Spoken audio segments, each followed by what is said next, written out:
قیامت کے دن میزان کا قائم ہونا یہ اہل سنت کے عقائد میں سے ہے، اور قرآن سنت کے نصوص اس سلسلے میں بہت سارے ہیں۔ اس امت میں معتزلہ نے میزان کا انکار کیا ہے۔ کیوں انکار کیا؟ تو عقل کے پیچھے بھاگنے والے لوگ تھے، ان کو یہ بات سمجھ میں نہیں آ رہی ہے کہ عمل تو اراض ہے، اعمال اراض کا مطلب کہ جن کا جسم نہیں ہے، تو جن کا جسم نہیں ہے ان کو کیسے تولا جائے گا؟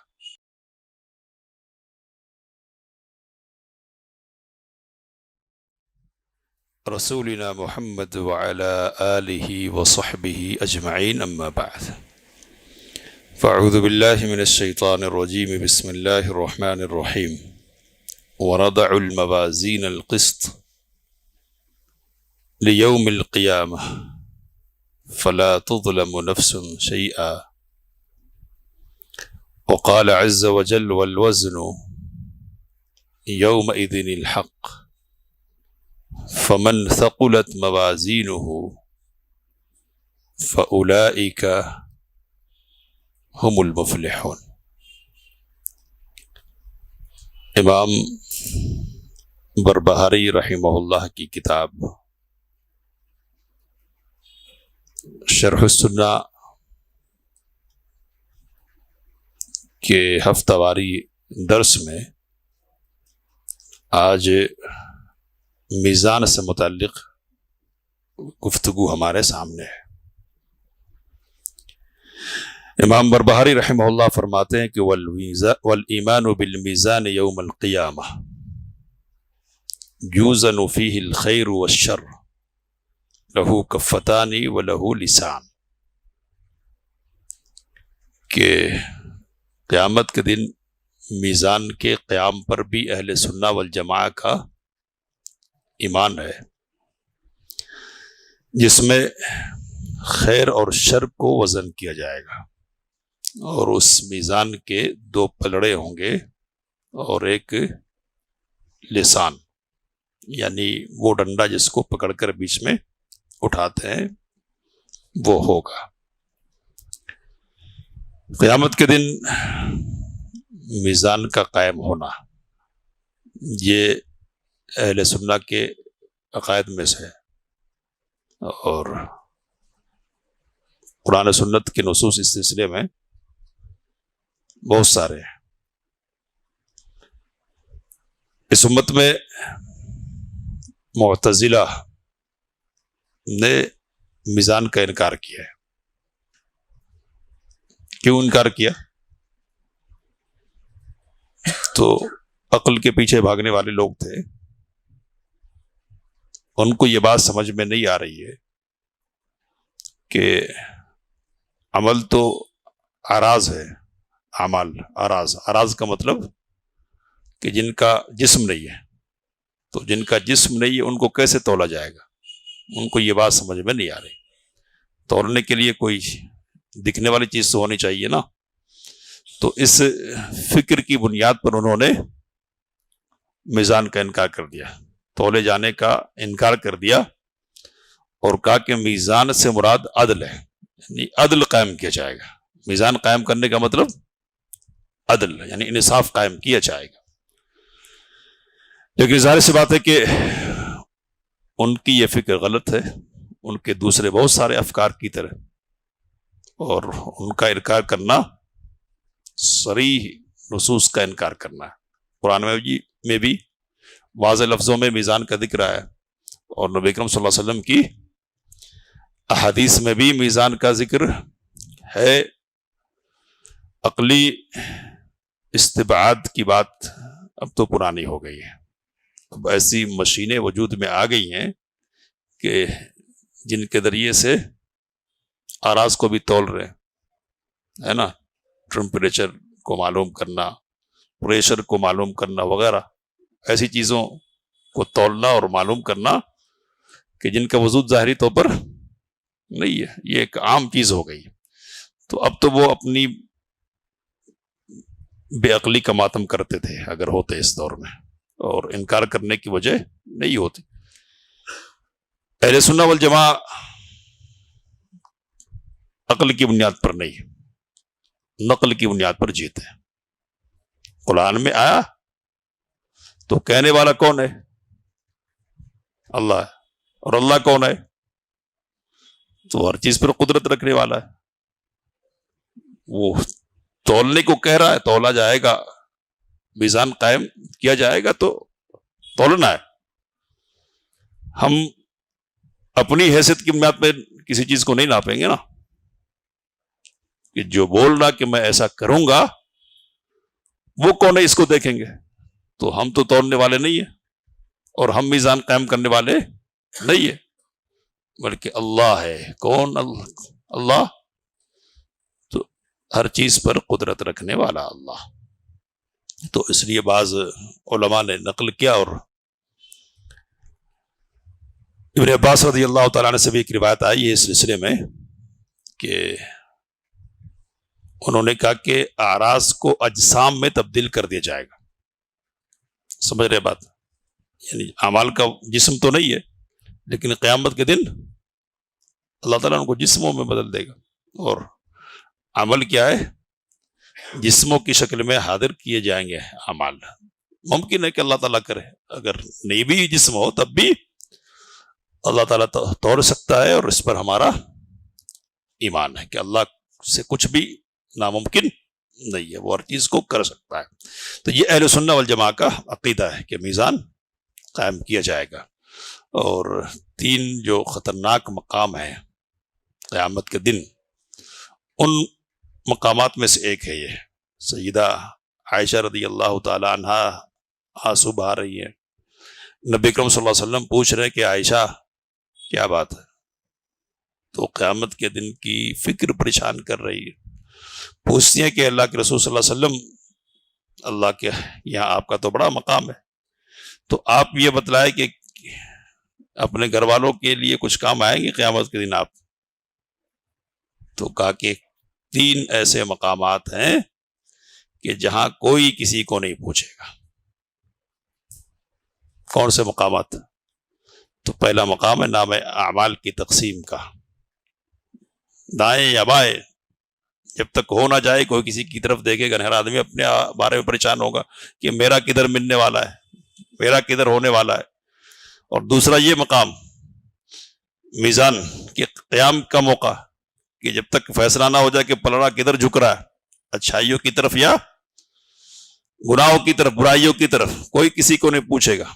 اور پل صراط پر جب تک کہ آدمی پار نہیں کر لینا، کوئی کسی کی طرف جھانکنے والا نہیں، دیکھنے والا نہیں ہوگا. تو یہ بھی کیا ہے؟ نازک مقامات میں سے. اللہ تعالیٰ میزان قائم کرے گا. کس کو تولا جائے گا؟ تو احادیث سے یہ بات معلوم ہوتی ہے کہ عمل کو تولا جائے گا، صاحب عمل کو تولا جائے گا، عمل کرنے والے کو، اور نامہ عمل کو تولا جائے گا، نامہ رجسٹر. تو عمل کو بھی، نام عمل کو بھی، اور صاحب عمل کو، تینوں کو ممکن ہے تول دے. یا کسی کے لیے چاہے تو نام عمل کو تولے، کسی کے لیے عمل کو تولے، اور کسی کو خود تول دے. یہ اللہ کا فیصلہ ہوگا، اس کی مشیت پر ہے. لیکن ایسی آیات ہیں اور ایسی احادیث ہیں کہ جن سے یہ پتہ چلتا کہ 3 قسم کا تولنا ہوگا.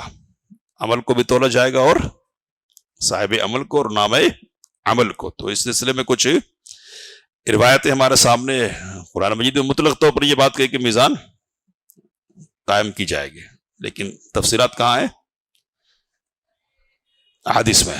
تو اس سلسلے کی ایک حدیث ہے کہ نبی اکرم صلی اللہ علیہ وسلم نے ارشاد فرمایا کہ ان اللہ عز وجل یستخلص رجلا من امتی علی رؤوس الخلائق یوم القیامہ.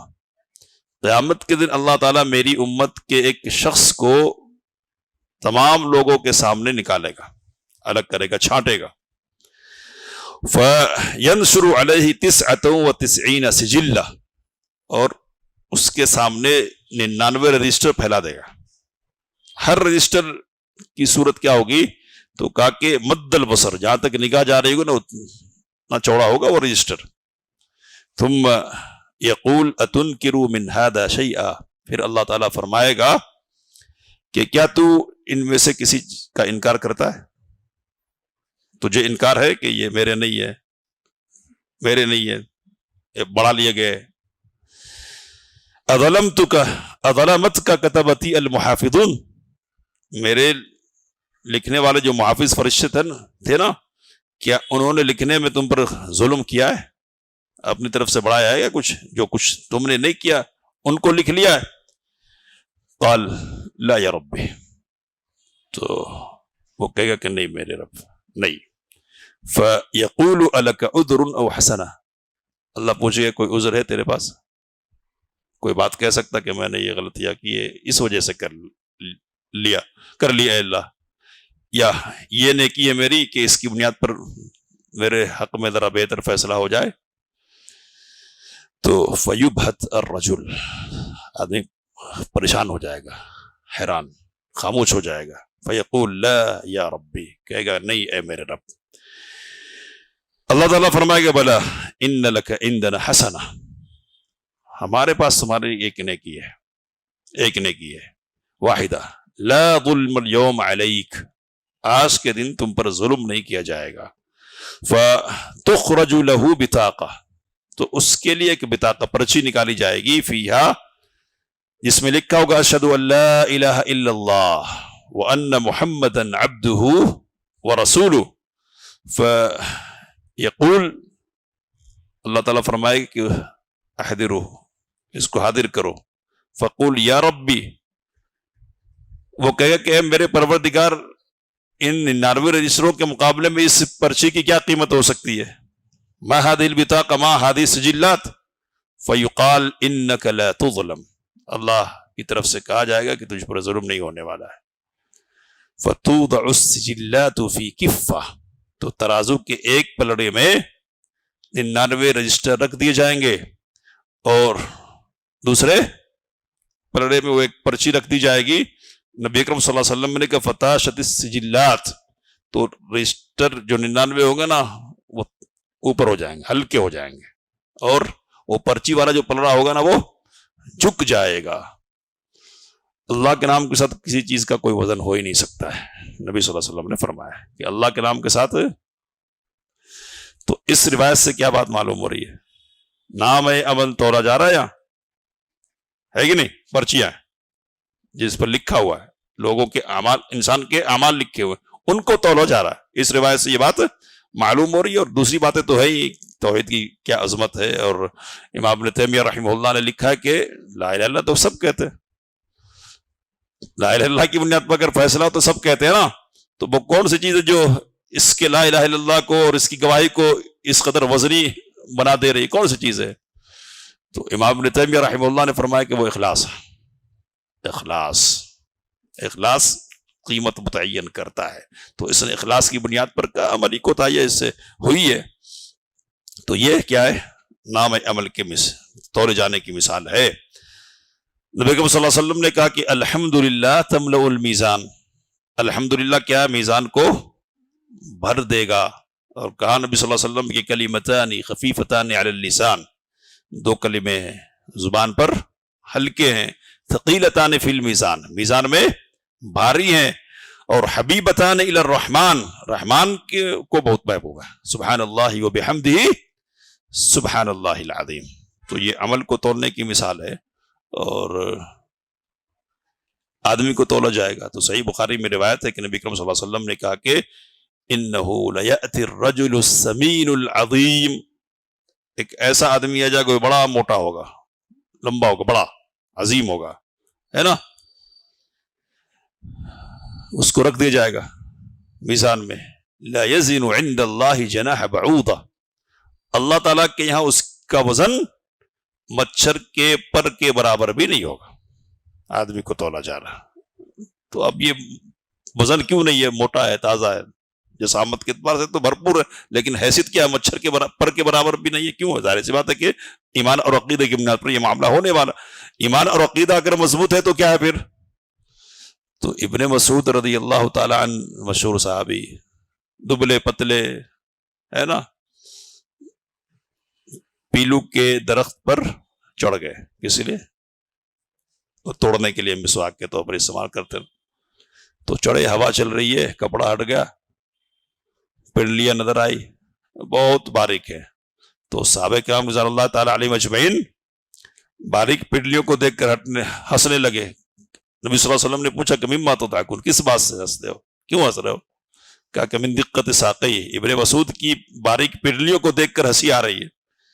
تو نبی کریم صلی اللہ علیہ وسلم نے کہا کہ والذی نفسی بیدہ، قسم ہے اس ذات کی کہ جس کے ہاتھ میں میری جان ہے، لہما اثقل فی المیزان من احد، یہ جو باریک پنڈلیاں ہیں تم کو دکھ رہی ہیں اور دیکھ کر اس قدر باریک ہے کہ ہنسی آ رہی ہے تم کو، یہ میزان میں احد پہاڑ سے بھی زیادہ بھاری ثابت ہونے والے ہیں۔ کیا ابن مسعود کے پاس جسامت نہیں ہے؟ ایمان اور عمل کی مضبوطی ہے، اس کا وزن ہے۔ تو تینوں چیزوں کے توڑنے کی مثال آ گئی ہمارے سامنے۔ خلاصہ یہی ہے کہ میزان قائم ہونے والا، آدمی کو بھی توڑا جا سکتا ہے، اس کے عمل کو بھی توڑا جا سکتا ہے، اور عمل کو بھی۔ کیوں توڑا جائے گا؟ کیوں توڑا جائے گا؟ ضرورت ہے اللہ تعالیٰ کو، اللہ کو ضرورت ہے، وہ چاہے فیصلہ کر دے۔ علماء نے دو باتیں لکھی ہے، وہ بات کیا کہ میں ختم کر رہا ہوں بات۔ ایک بات یہ کہی کہ کمال عدل کو ثابت کرنے کے لیے کہ اللہ تعالیٰ کے یہاں عدل ہے مکمل، والوزن یومئذ الحق ونضع الموازین القسط لیوم القیامت فلا تظلم نفس شیئا، ہم قیامت کے دن انصاف کی بنیاد پر میزان قائم کریں گے اور کسی نفس پر کچھ بھی ظلم نہیں کیا جائے گا۔ تو ظلم نہیں، کمال عدل ہے، مکمل عدل ہے، اس کو بتلانے کے لیے۔ اور کیا ہے؟ تو یہ تو عدل کا مسئلہ ان کے ساتھ ہوگا کہ جن کو سزا دینی ہے کہ نہیں؟ اصل سزا دینی ہے، لیکن احسانات کے بھی معاملے ہوں گے نا، تو کمال احسان کو بھی ثابت کرنے کے لیے، سمجھ رہے؟ کمال احسان، احسان ہے اللہ تعالیٰ کی طرف سے۔ ابھی جو روایت ہمارے سامنے آئی ہے نا، کون سی؟ وہی پرچی والی۔ تو اس میں کون سی بات ہے؟ ایک طرف مکمل بھرا ہوا ہے بدعمالیوں کا کے رجسٹر ہے، اور ایک طرف ایک پرچی ہے۔ اب ایک پرچی کو اللہ تعالیٰ کیا کر دے رہا؟ غالب کر دے رہا۔ تو یہ کیا ہے؟ رب کی طرف سے یہ احسان ہے۔ تو میزان کا قیام کس لیے ہے؟ کمال عدل کو بتلانے کے لیے اور کمال احسان کو بتلانے کے لیے کہ تم پر اگر تم پر عذاب مسلط کیا گیا، تم عذاب میں ڈالے گئے ہو، تو یہ تمہارے اپنے اعمال ہیں کہ جن کی بنیاد پر تم آج عذاب کے مستحق ہوئی ہے، عدل کی بنیاد پر رہی ہے، جیسا کر کے آئے ویسا بھر رہے ہو، یہ بتلانے کے لیے۔ اور بدعملیوں کے باوجود بھی کسی بنیاد پر اللہ نے اچھا فیصلہ کر دیا ہے نا، جنت میں داخلے کی بات کہہ دی ہے، تو یہ کیا ہے؟ اللہ تعالیٰ کی طرف سے یہ تمہاری اپنی خوبیوں کا نتیجہ نہیں ہے، بلکہ کیا ہے؟ یہ رب کے احسان کا نتیجہ ہے۔ وقال الحمد للہ الذی ہدانا لہذا وما كنا لنہتدی لولا ان ہدانا اللہ۔ یہ جو دین ہے، جس کی ہدایت ہم کو دی ہے، یا جنت میں داخلے کی جو بات ہے نا، اگر اللہ نہ کرتا نا تو ہماری طرف سے کیا ہے؟ جو کچھ ہے وہ کس کی طرف سے ہے؟ اللہ کی۔ تو کمال عدل کے لیے اور کمال احسان کے لیے ہمارا عقیدہ ہے کہ میزان کا قیام قیامت کے دن ہونے والا ہے۔ اللہ سے دعا کی باتوں کو سمجھنے، اس کام لینے کی توفیق مت فرمائے۔ آمین۔ وآخر دعوانا